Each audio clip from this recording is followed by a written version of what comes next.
Sudhanshu Trivedi, a quick rebuttal on this. देखिए, हमारे राष्ट्रीय अध्यक्ष जी ने जो कहा वो बिल्कुल सही कहा है कि जो लोग नकार दिए गए वो नकारात्मक राजनीति इसलिए कर रहे हैं। संजीव जी ने बोला, मैं उनकी बात से सहमत हूं, सेट पैटर्न है, वही पैटर्न दिख रहा है जो दिल्ली के दंगों में 2020 में किसी की छत पे जकीरा दिखता था, वही पैटर्न आज दिख रहा है। ये बात बिल्कुल ईमानदारी से मानता हूं। कोई कहे कि इंटेलिजेंस का फेलोर है, तो अगर कोई धीरे धीरे करके पत्थर ले जा रहा है तो पत्थर ले जाते समय जाना, अब आगे से ड्रोन के द्वारा उसकी भी मैपिंग की जाएगी तो क्लियर होगा। लेकिन सुधांशु, समस्या या तो बच्चे भी पत्थर चला रहे हैं, परंतु तस्वीरें में दिख रहा है जो, या तो छोटे छोटे बच्चे पत्थर चला रहे हैं। मैं एक मिनट अमीश जी, एक लाइन में कह दूं, मगर हमारे जो दोनों सम्मानित प्रवक्ता विपक्षी दलों के हैं, मैं इनसे कहना चाहता हूं, क्यों तिनके की ओट में पहाड़ छुपाने की कोशिश कर रहे हैं? मान्यवर, ये सेट पैटर्न है।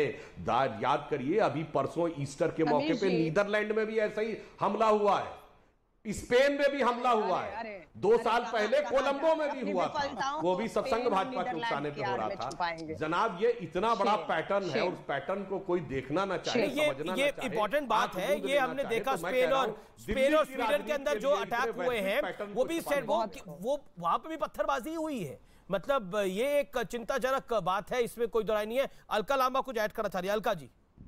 अमित जी, ये वो पार्टी है जो कश्मीर में पत्थरबाजी रोकने आई थी और भारत की राजधानी दिल्ली में इनके रहते हुए सत्ता में पत्थरबाजी शुरू हो चुकी है। ये अपनी विफलताओं को नीदरलैंड, स्पेन के पीछे छुपाना चाहते। एफआईआर हुई है, विश्व हिंदू परिषद और बजरंग दल के खिलाफ एफआईआर हो गई है, क्योंकि बिना पुलिस की जानकारी और इजाजत के उन्होंने अचानक इतनी बड़ी भीड़, नाबालिग बच्चों के हाथ में हथियार, नंगी तलवारें, बैट देकर वहां से निकाले गए।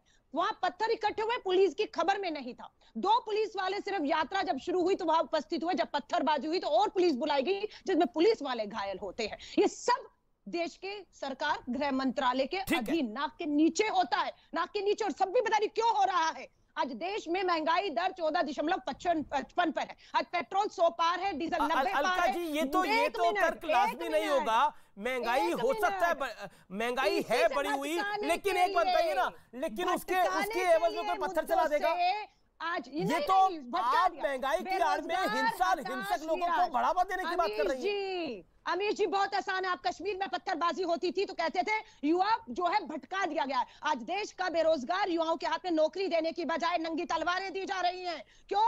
क्योंकि वो रोजगार मांगेगा। आप क्या बात कर रही है? ये लोग बेरोजगार हैं जो नंगी तलवारें और पत्थर लेके चल रहे हैं, जो पेट्रोल बम लेके चल रहे हैं, जो पेट्रोल जो पत्थरों के जखीरे लेके चल रहे हैं, ये बेरोजगार है। भूखमरी 80 करोड़ लोगों को आप मुफ्त सरकारी राशन पे निर्भर रख रहे हैं। वो बेरोजगार नहीं है तो सरकारी मुफ्त राशन पे क्यों? एक बात बताइए, ये बेचारे तो बेरोजगार हैं। ये जो व्यक्ति जो गिरफ्तार हुआ है, एक सेकंड रुकिए, ये जो व्यक्ति गिरफ्तार हुआ है अंसार, इसकी एक मैंने तस्वीर देखी जिसमें वो 15 विदेशी शराबों के साथ अपनी फोटो खिंचवा रहा है।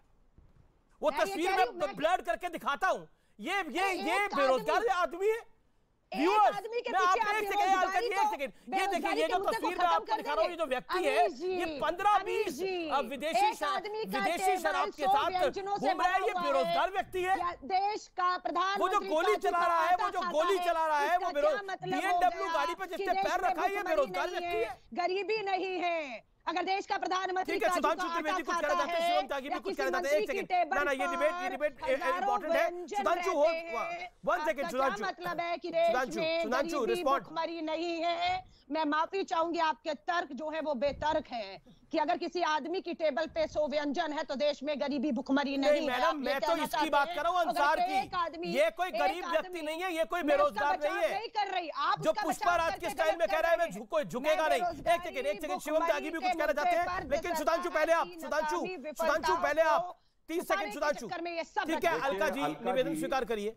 अलका जी इतने भावावेश में बोल रही है। अलका जी भूल गई, गरीबी तो एक माइंडसेट है। ये राहुल गांधी ने बयान दिया, गरीबी तो एक माइंडसेट है। तो माइंडसेट पे काहे आप इतना भाषण दे रही हैं? तो सिर्फ दिमागी सोच से होती है। और यहां पर मुद्दा जो है, जिस मुद्दे पे है, तो हम आपको ये सिर्फ कहना चाहते हैं, जो लोग पकड़े गए, जिसने नियम कानून तोड़ा, उस पर कार्रवाई होनी चाहिए। यदि हिंदू पक्ष के भी लोग थे जिनके पास 2 गैर कानूनी हथियार थे, उनके ऊपर भी कार्रवाई हुई है। मगर जो दूसरे पक्ष के हैं, उनके तो क्रिमिनल रिकॉर्ड है। 6-6, 7-7 बार के आपराधिक मुकदमे है। गृह मंत्रालय, पुलिस आपका है, क्या कर रहा है? क्या कर रहा है? कभी बांग्लादेशी बताते तो बांग्लादेशी दिल्ली तक आ कैसे रहे और आ गए तो रह कैसे रहे? कर रहा था।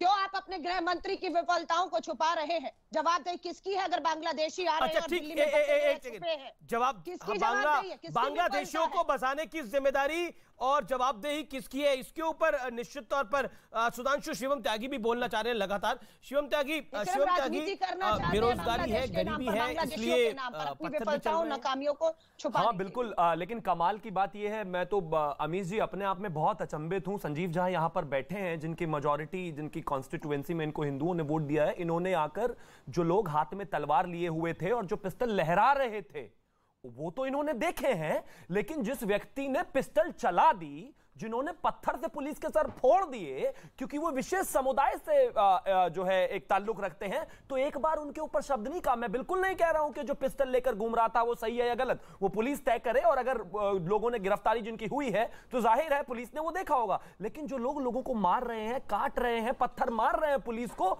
उनके बारे में एक बार भी संजीव झा ने नहीं कहा कि वो गलत है। मतलब मुस्लिम तुष्टीकरण में इतने दबे हुए हो जिसकी कोई लिमिट नहीं है। अब मैं आगे आता हूं।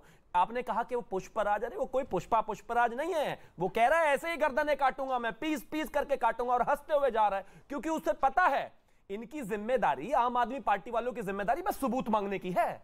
शीला दीक्षित जी के समय में क्या कहते थे ये दिन रात, इतनी कमजोर मुख्यमंत्री हैं, हर बात पर कह देती है केंद्र की जिम्मेदारी है। आज आप भी तो मुख्यमंत्री हैं जी, कुछ तो करिए। और अब कहते हैं कि हमारी सुरक्षा की जिम्मेदारी नहीं है, आपकी सुरक्षा की जिम्मेदारी। लेकिन ये जो हर गली में ताहिर हुसैन छोड़ रखा है, ताहिर हुसैन आपने, ऐसे जैसे ताहिर हुसैन को तो कम से कम पार्टी से निकालकर बाहर अब तक कीजिए। आपका अमानतुल्लाह खान अब तक इस बात को नहीं मानता, वो अब तक कहता है ट्विटर पे कि ताहिर हुसैन को सिर्फ इसलिए फंसा दिया गया क्योंकि वो मुस्लिम है, और यहां बैठकर ये कहते हैं कि नहीं हमने तो उसे निष्कासित कर दिया। निष्कासित कर दिया तो जिस तरीके से वो जहर उगलता है उसको भी रुकवाइए ना।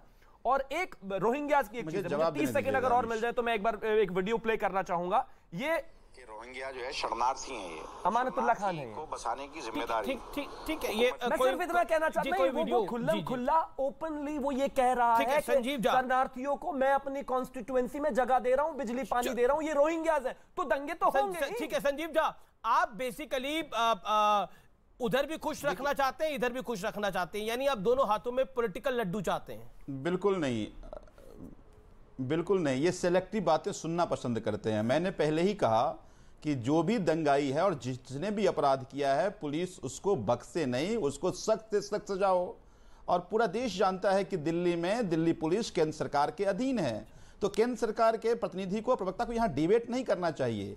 उसको कहना चाहिए कि हमने सख्त से सख्त सजा दोनों को दिया है, ताकि कल से हिम्मत ना करे कि किसी तरह का कोई इस तरह का दंगा करे या दंगा में शामिल हो। देखिए इंपॉर्टेंट बात क्या है कि शोभा यात्रा हमने भी निकाली, हमारे पार्टी के नेताओं ने भी निकाला, हमारे समर्थक भी निकाल रहे हैं, वहां तो दंगा नहीं होता, उल्टा वहीं मुस्लिम धर्म के लोग आते हैं, उसमें शरबत पिलाते हैं, मैं ये कहना चाह रहा हूं कि ये दावे से कहता हूं, आप भी मीडिया के लोग हैं, संजीव जी आप कह रहे हैं दंगा प्रायोजित होते हैं। संजीव जी एक सेकंड देखिए, थोड़ा मिक्स हो रहा है इसके अंदर। आप ये कह रहे हैं कि शोभा यात्रा आपने भी निकाली, यानी आपके नेताओं, आपके कार्यकर्ताओं ने भी शोभा यात्रा को निकाला, तो कोई दिक्कत नहीं हुई, लेकिन मतलब इसी शोभा यात्रा में क्यों दिक्कत हुई, ये आपका कहने का मतलब है? नहीं बिल्कुल बिल्कुल, और मैं दावे से एक बात और कहता हूं, शोभा यात्रा नहीं निकलनी फोटो पहले आपको दिखाता हूं, अगर ये फोटो नहीं एक मिनट और एक फोटो मेरे पास आता, आदेश गुप्ता जी हैं, मनोज तिवारी जी, उसी के पीछे वही व्यक्ति है जिसका नाम अंसार है। तो मैं ये कहना चाह रहा हूं कि ये जो फोटो आप दिखा रहे हैं, दोनों फोटो पहले दिखाइए, मैं आपको भेज देता हूं। तो पहली बात, दूसरी बात मैं कहता हूं कि जितने जहां दंगे हुए नेताओं ने ट्वीट करा है, हाँ मैं बिल्कुल मैं ट्वीट भी करता हूं, आपको भेज भी देता हूं, पहली बात। दूसरी बात कि जहां जहां दंगे हुए हैं, उस दंगों में आप जरा ठीक से जांच कर लीजिए, वो जो शोभा यात्रा निकला उसमें भड़काने वाले बीजेपी के कार्यकर्ता हैं, बीजेपी कार्यकर्ता दंगा कराते हैं। मैं दावे से कह सकता हूं, कोई भी सामान्य आदमी शोभा यात्रा अपना निकाल के अपने धर्म के साथ, हम सब जब जाते हैं तो हम भजन गाते जाते हैं, झाल मृदंग के साथ जाते हैं, संघ के साथ, यही बात तो अमनतुल्लाह खान कह रहे हैं। दूसरी बात मैं फिर कह देता हूं, अमनतुल्लाह खान ने यही तो बोला, उन्होंने बोला है जहांगीरपुरी हिंसा के लिए सिर्फ एक समुदाय को जिम्मेदार ठहराना गलत है। मस्जिद के बाहर आपत्तिजनक नारे लगाना, मस्जिद के अंदर घुसने की कोशिश करना और भगवा झंडा लगाने की कोशिश करना क्या सही है? आप वो कह रहे हैं कि मस्जिद के अंदर घुस के भगवा झंडा लहराने की कोशिश की गई, वो इतना सनसनीखेज आरोप लगा रहे हैं। अगर इसके कुछ तथ्य है तो दिल्ली पुलिस को वो दे, कार्रवाई करेगी दिल्ली पुलिस। लेकिन वो कह रहे हैं कि दिल्ली पुलिस क्या आपको सारी लगता है बातों को वो कह रहे जांच कि कर रही है समुदाय को और टारगेट मुझे करना पूरा गलत विश्वास है कि दिल्ली देखिए दंगा में जो कोई भी शामिल है, मैं बार बार कह रहा हूं कि जिस किसी ने दंगा में दंगाई हैं उनको दिल्ली पुलिस ना बख्शे, ये मुझे कैटेगोरिकली कहा है। एलजी सवाल साहब से पूछने अपील पर है कि वहां और पर किसी गृह मंत्री मस्जिद से पर अपील भगवा है। लहराने की कोई कोशिश नहीं हुई है। इवन बजरंग दल और वीएचपी के खिलाफ भी एफआईआर हुई है, आपकी जानकारी में मैं बता दूं।